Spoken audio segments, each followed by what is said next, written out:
जय हिंद। आज मैं आपको बता रहा हूँ, यदि आपको पुलिस गिरफ्तार करती है तो आपको हमारे संविधान निर्माताओं ने कुछ मौलिक अधिकार हमारे संविधान में दिए गए हैं। हम उनका यूज करके कुछ बातें अपनी समझ कर सकते हैं, जिसमें आर्टिकल 22 है हमारा गिरफ्तारी व नज़रबंदी से कुछ मामलों में सुरक्षा प्रदान कर सकते हैं। आर्टिकल 22 में गिरफ्तारी की जाती है। गिरफ्तारी पुलिस आपको दो प्रकार से गिरफ्तार कर सकती है। आपको दंडात्मक गिरफ्तारी कर सकती है आपकी निवारक गिरफ्तारी कर सकती है।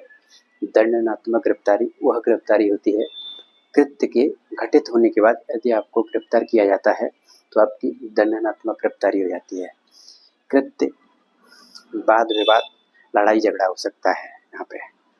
और निवारक गिरफ्तारी होती है कृत्य वाद विवाद लड़ाई झगड़ा या मान लो लोक व्यवस्था भंगित होने के संकेत मिल रहे हैं तो उस व्यक्ति को पहले ही अरेस्ट कर लिया जाएगा, गिरफ्तार में ले लिया जाएगा।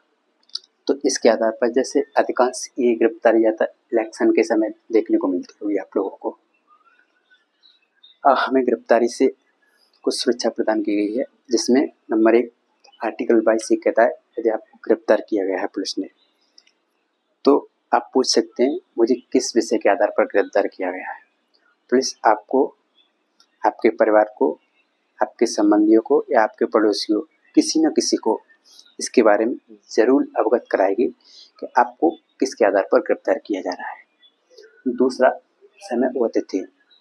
आपका समय व तिथि उस अधिकारी की ऑफिशियल डायरी में नोट डाउन होना चाहिए और आप भी इसको नोट डाउन कीजिए किस समय पर किस तिथि को हमारे व्यक्ति को अरेस्ट किया गया है।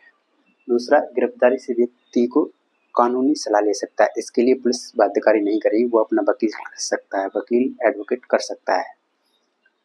आर्टिकल 22 और 2 कहता है कि गिरफ्तारी के 24 घंटे के अंदर पुलिस को या गिरफ्तारी अधिकारी को नज़दीकी न्यायालय के समक्ष उपस्थित करना होगा। इसमें आने जाने का समय और यदि कोई त्यौहार है, सार्वजनिक त्यौहार है, हॉलीडे है, संडे है तो वो समय काट लिया जाएगा। और एक काटने के बावजूद भी और उस व्यक्ति को दंडात्मक गिरफ्तारी में और उस व्यक्ति को कोर्ट के समक्ष उपस्थित नहीं किया जा रहा है तो आर्टिकल